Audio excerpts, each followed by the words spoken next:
Ini senang dikasih kode Ya, betul, sebenarnya. hak perempuan itu harus butuh kode, Pak. Oh gitu ya. Karena untuk meyakinkan perempuan harus ada kode. Iya.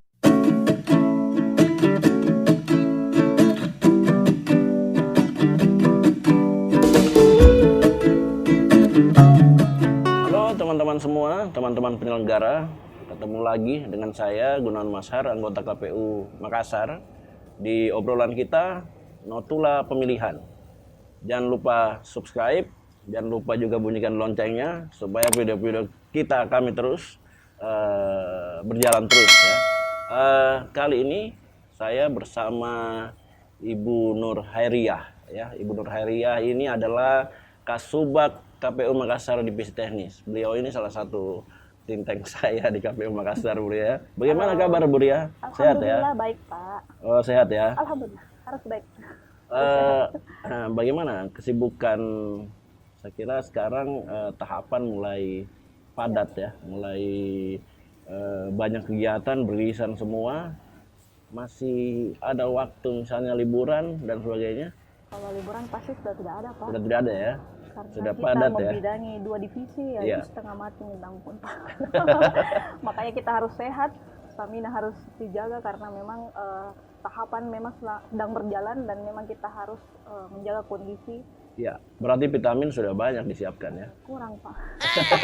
Pasti harus dipersiapkan vitamin, Ya. baik dalam bentuk tablet atau itu kan harus semua dipersiapkan karena memang harus menjadi daya tahan tubuh untuk menjadi Supaya kuat intinya ya. Supaya tidak sakit-sakitan. Apalagi kita berpilkada di tengah pandemi ya, hambatannya. Nah, ini kan juga salah satu saya kira tantangan sebenarnya khususnya untuk tahapan pemungutan dan penghitungan suara ya. Banyak regulasi yang berubah, termasuk dengan ini kan regulasinya belum keluar memang, tapi masih dalam bentuk draft ya, draft PKPU 8. Terus kemudian ada perubahan-perubahan nama formulir. Saya kira itu salah satu tantangan yang akan kita. betul itu, Pak, karena perubahan formulir itu menjadi tantangan kita untuk mensosialisasikan lagi bagaimana bentuk tata cara penggunaannya dan bentuk kegunaannya bagaimana itu kan harus kita sosialisasi lagi karena penyelenggara kan orang baru semua.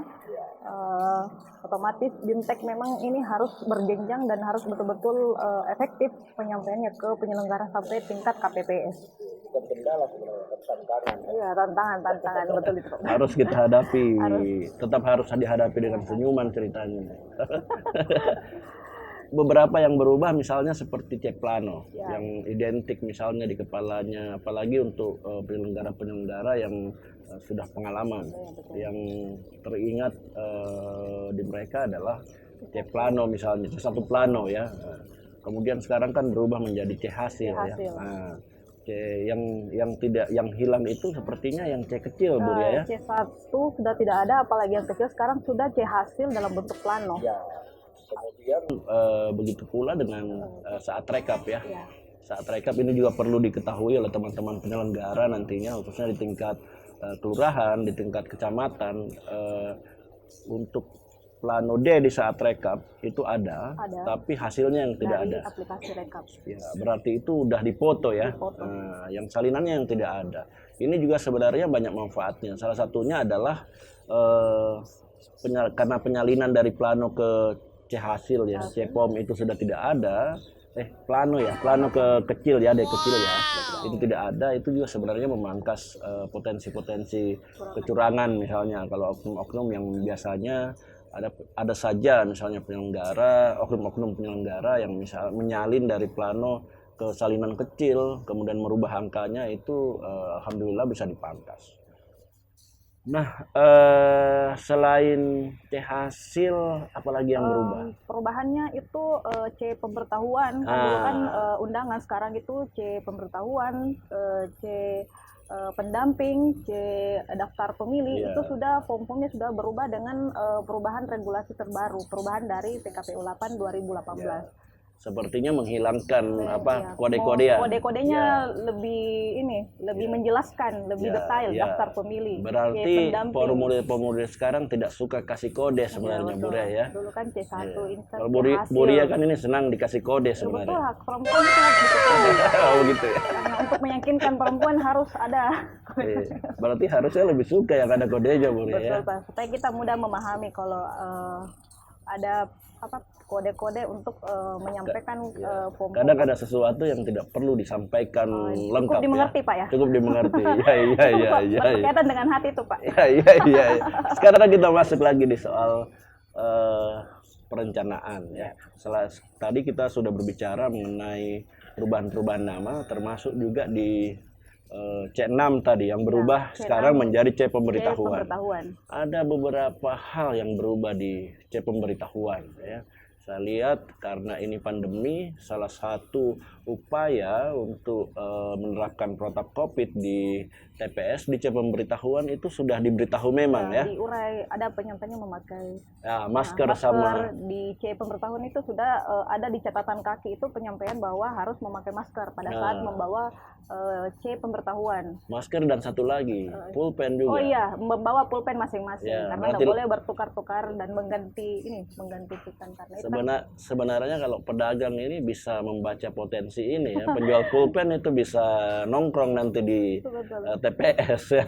Misalnya pemilih yang lupa bawa pulpen itu bisa langsung beli di situ misalnya ya. Tapi meskipun sebenarnya memungkinkan di KPPS sudah disediakan karena memang juga ada bilik khusus ya bagi 37,3 ya pemilih yang panasnya yang segitu ya. Lebih dari 37,3 derajat itu suhu tubuhnya. Ya, seingat saya diberikan pulpen dia. Diberikan pulpen. Ya. Selain pakai kaos tangan juga latex, dia ya. Bukan latex ya Pak ya, yang kaos tangan plastik. Kaos tangan plastik satu kali pakai. Satu kali pakai. Jadi saat ingin keluar dari TPS, mereka membuang di tempat sampah yang sudah disediakan, kemudian jarinya ditetesi tinta. Ya. Dulu kan dicelup, sekarang itu ditetesin. Nah, berarti suka saya sekarang kan dia gitu. Oke, terus selain yang berubah ada himbauannya, juga ada jadwal yang dituliskan di C pemberitahuan, ya, undangan ya. Ada jam berapa kedatangan pemilih di situ di kedatangan pemilih kan jam 7 sampai 12. Tapi di situ ada diatur. Diatur. Jadi KPPS misalnya mengatur misalnya si pemilih ini datangnya pukul 7 sampai jam 9. Nah, saya melihat salah satu tujuannya adalah untuk mengurangi terjadinya kerumunan di TPS. Ya, apalagi dibanding pemilu 2019 kemarin, pemilih di TPS itu cukup banyak ya. Kemarin kan maksimal 300, sekarang 500. Sekarang 500. Kemarin pilkada kan 800 yang 2018 800 jadinya 300 pemilu, sekarang 500. Sekarang 500. Berarti waktu pemilu kan 300 ya. 300 yang ini pemilu jauh 2019. Nah, ini cukup banyak sebenarnya. Makanya dibatasi ya. Hampir saja 800 ya. Tapi kan pandemi sehingga 500 ya. Kemarin ada yang menarik sebenarnya pertanyaan PPK ya. PPK yang membagi misalnya dari 5 jam dia kan jam 7 mulai dibuka. Berarti 8, 9, 10, 11, 12. Praktis itu ada 5 jam. Kalau 5 jam 500 anggaplah maksimal ada satu TPS yang 500, berarti dalam 1 jam itu ada 100 pemilih. Nah, saya kira di sini pentingnya untuk mengklasifikasi sebenarnya jadwalnya. Meskipun itu bukan menjadi keharusan ya. Sebenarnya semacam pemberitahuan. Prinsipnya sebenarnya untuk mengurangi kerumunan di TPS ya. Hanya saja kalau ada yang datang berarti siap-siap nggak diusir kan? Nggak diusir, artinya tetap bagaimana tetap bisa. Mereka jaga jarak antrian. Ya, prinsipnya sebenarnya tetap hanya untuk membatasi kerumunan di TPS. Terus sebelum pemungutan perencanaan apa saja sih sebenarnya yang diperlukan lagi? Kalau pemungutan itu kan lebih ke bintek. Ya. Artinya bagaimana kita juga memonitoring, supervisi ke tingkat penyelenggara ke bawah karena anggaran kita kan tidak bisa membintek sampai berkali-kali, dan Ya, itu kan kita ya. harus mandiri, bintek Ya, mandiri itu ya. kan yang harus diperbanyak, karena Ya. pemahaman orang-orang kan beda-beda dan harus selalu diingatkan dengan BIMTEK secara langsung. Ya. Walaupun kita mengumpulkan, tapi kita tetap melanjutkan untuk BIMTEK ke tingkat kelurahan atau Ya. langsung ke KPPS-nya, karena yang akan melaksanakan untuk mempublis atau mendokumentasikan untuk rekap ini kan KPPS 2, Pak. Ya, ya. Nah, ini yang harus kita permantap BIMTEK-nya untuk KPPS. Ya, selain BIMTEK face to face, saya kira di sini juga perlunya Betul. BIMTEK melalui panduan-panduan, Iya, tutorial tutorial, atau video. dialog-dialog seperti ini ya. Ini Karena sebenarnya orang lebih informasi. banyak menonton Ya. daripada membaca. Ya. Di era sekarang orang lebih senang menikmati Ya. visual di HP-nya Betul. ya. Bahkan termasuk dialog-dialog seperti ini sebenarnya. Dialog-dialog podcast ini juga dibuat tujuannya sebenarnya supaya penyelenggara-penyelenggara kita di tingkat bawah itu bisa melihat langsung ya, mendengarkan, mendapat informasi juga dari kita. Nah, selain itu perencanaannya juga saya kira masuk juga mengenai saksi, Bu Ria. Oh iya, betul, Pak. Ini kan koordinasi dengan saksi dan pengawas sejak awal. Apalagi kan saksi kan, Pak, ini ada Ya. 2. Nah, itu kan mereka bergantian. Ya, Kita harus 2 untuk satu paslon Iya, ya. 2 untuk satu paslon. Kalau berarti untuk semua paslon ya, kita ada berarti, 4, berarti ya, ada 8, Bu 8, Ria ya. tapi 4 yang masuk. Yang masuk di mana? Oh, masuk TPS. PS, Pak. Saya kira di mana. 4 orang. Berarti ada 8 ya. Ada 8 yang 8, 4-nya cadangan, 4 yang bisa cadangan, masuk ya. masuk bergantian. Cuman yang tergisa kan cuma 1. Pak. Ya, yang terregister di tiap paslon ya. Di tiap paslon Jadi kan mereka cuma gantian satu saksi. mereka gantian HP. Bergantian HP. Nah, itu yang bahaya, pergantian HP-nya, Pak. Atau taksinya sudah mau Siapa tahu, pulang. ya, siapa tahu dia lupa ya. Nah, lupa. Tapi sebenarnya bisa dibilang pilkada kali ini bagus juga karena akan muncul HP-HP baru. Itulah karena kan ada spesifikasi HP juga, HP yang Pak. harus digunakan yang ya, dipakai oleh ya. KPPS, saksi, karena tidak semua HP bisa digunakan untuk menggunakan aplikasi Sirekap. Iya. Nah, itu Ada harus kualifikasinya ada ya. kualifikasi Itu yang tersendiri HP apa yang bisa digunakan untuk memakai untuk aplikasi Rekap. Ya, itu yang menjadi alasan sebenarnya kenapa ada dari kemarin sebenarnya kita himbau bersama supaya di tingkat PPK itu melakukan identifikasi di tingkat KPPS ya, khususnya KPPS 2 nanti yang memfoto ya. Meskipun sebenarnya kalau bahasa di regulasi saya melihat perintahnya ada 2 seharusnya yang punya HP, mungkin 1 cadangan kali ya. Mungkin ketua. Iya. Terus sekarang soal saat pemungutan suaranya, ini kan fungsi-fungsi KPPS, KPPS 1, 2, 3, 4, 5, 6 hingga 7, kemudian 2 ketertiban. Ketertibannya ini kan ekstra, ya Linmas tapi ekstra sebenarnya fungsinya. Jadi yang ketertiban yang di pintu masuk itu akan bertindak lebih banyak, misalnya menghimbau soal ya, protap untuk kesehatan. antrian ya, Dan protap kesehatannya kan menyuruh cuci tangan, mengukur suhu ya. Jadi rangkap dia. Anggap dia yang susu. Keamanan dan kesehatan. Seperti kerja-kerjanya Bu Ria ini yang banyak merangkap ya. Banyak yang dikerjakan ya. Saking padat. Dia lupa pulang. Dilupa pulang ya. Yang penting jangan lupa keluarga Bu Ria ya. Keluarga nomor 1. Itu nomor 1 ya. Kamu dilupa. Alhamdulillah. Sekarang yang kerja-kerja KPPS. Kalau Ibu Ria melihat dari KPPS 1 sampai KPPS 7 yang menentukan sebenarnya kalau dulunya sebelum sekarang ya, menentukan sebenarnya KPPS berapa sih yang cukup krusial fungsinya. Kalau untuk menentukan itu masuk ke ini Pak, kan KPPS 4 karena ya, KPPS dia yang 45 ya.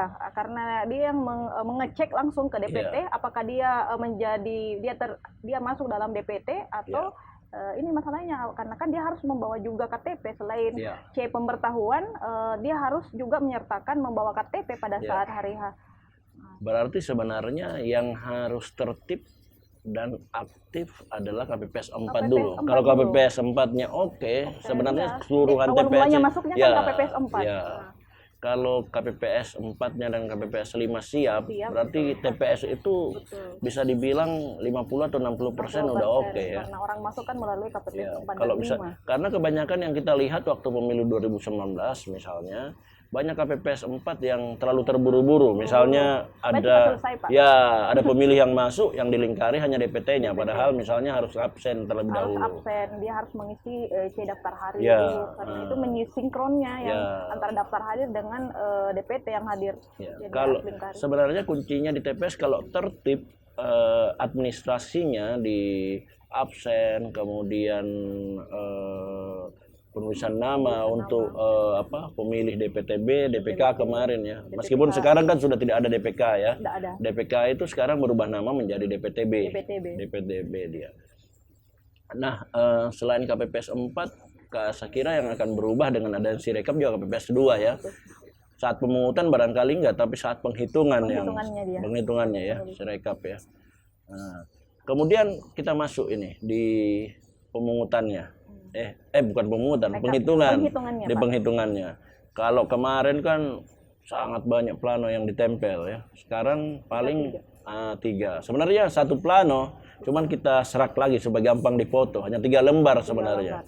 Ini berarti itu tergantung paslon juga, Pak, kan diatur itu. Ya. Kalau dia paslonnya 1 sampai 5, nah itu 3 lembar. Kalau melebihi 5 paslon itu kan 4 lembar. Ya, kalau kita kan 4 paslon ya. Karena kita 4 4 paslon berarti 3, hanya 3. Yang baru di plano ini sebenarnya saya kira yang baru bagi KPPS yang sudah biasa menjadi KPPS dulunya pasti adalah di lembaran ketiga ya. Yang beneran-benerannya ya serasa mengikuti tes masuk perguruan tinggi ya. Pak diingatkan kalau di lembaran ketiga tidak harus di tip X, tidak boleh dicoret karena kalau dia dicoret tidak bisa melink untuk masuk ke Rekap. Ya, betul. Tidak bisa, dia harus pakai tip X untuk kalau ada kesalahan penulisan, dia tidak boleh dicoret atau di apapun tidak boleh, dia harus di tip X. Penulisan-tulisannya ya. Kalau ada kesalahan. Selain di tip X juga penulisan yang biasanya dikali itu 0 ya.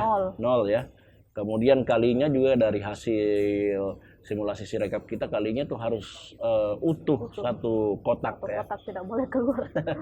Tidak boleh keluar. Nah ini banyak teknis-teknisnya. Bahkan saat Sirekap kemarin Sirekap itu ada beberapa penulisan juga yang sebenarnya harus seragam diajarkan ya, detailnya. Misalnya kadang kan beda-beda orang karakter menulisnya. Ada yang menulis angka 7 seperti angka 2. Ini biasanya terbaca jadi angka 2 padahal angka 7. Nah, sepertinya salah satu tantangan kita berdua yang di KPU Makassar saya kira mengajarkan sampai contoh-contoh penulisan yang mudah dibaca oleh Sirekap ya. Yang agak mirip ya. Ya, termasuk mengambil gambarnya kali ya, Bro ya. Dan orang-orang di KPPS 2 Mbak yang harus SDM-nya memahami IT karena kalau dia gaptek atau orang yang tidak paham terkait dengan perkembangan IT itu kan akan mempengaruhi penghitungan kita di TPS. Jadi memang SDM-nya juga di KPPS, apalagi KPPS 2 itu dibutuhkan memang orang-orang yang memahami IT. Ya, berarti cukup banyak dan cukup berat juga tantangan kita ya. Kita harus susah Pak di tingkat KPPS. Kita harus juga kuat dan terlatih untuk mengajarkan Bu Ria ya. Kita harus turun Pak. Iya. Jadi andai kata sekarang masuk ke tadi yang sibuk-sibuknya Bu Ria. Sekarang kita masuk yang ke andai kata misalnya pemilu sudah selesai, Bu Ria ini impiannya mau berlibur kemana? Tiba-tiba misalnya tergantung budget, pas sibuk sih. Budgetnya sampai kemana? Ke Bali? Belum ada itu. Ke Bali atau ke luar negeri tiba-tiba Bu Ria mau kesini. Ada anak dengan keluarga itu lebih penting Pak. Oh itu ya, yang penting bersama orangnya yang penting ya. Walaupun tempatnya juga mendukung, tapi itu kan tergantung dengan meskipun misalnya meskipun liburannya hanya di Pasar Segar Bu Ria. Iya, menikmati lagu Pak malam minggu. Selain liburan di tempat lain, Bu Ria biasa kalau mengisi waktu-waktu misalnya pulang dari kantor, biasanya nonton film atau baca buku atau tidur-tiduran saja misalnya. Kalau Pak lagi karena selama pandemi kan susah Pak XX1-nya. Jadi lebih ke ini Pak, laut. Oh, ke laut ya. Senangnya merenung di laut Bu Ria ya. Impian saya mau ke Bira Pak sebenarnya. Oh, ke Bira saudaranya ya. Di laut barangkali suasananya lebih tenang Bu Ria. Bisa berteriak Pak. Dan dengar. Curiga sering-sering berteriak berarti itu ya. Saya kira cukup obrolan kita Bu Ria ya. Kawan-kawan semua, saya kira demikian obrolan santai saya dengan Nur Heria, Ibu Ria atau bekennya saya panggil Bu Ria. Bu Ria, Kasubag Teknis dan Sosialisasi Bu. Teknis Hukmat Pak. Teknis Hukmat ya. Jadi ada di Bu Endang Pak. Ya, berarti ada 2 komisioner yang ditangani Bu Ria ini. Tangguh betul ini Bu Ria. Oke kawan-kawan, demikian obrol-obrol santai kita. Sekali lagi jangan lupa subscribe, jangan lupa bunyikan loncengnya supaya kita bikin video terus. Salam, assalamualaikum warahmatullahi wabarakatuh.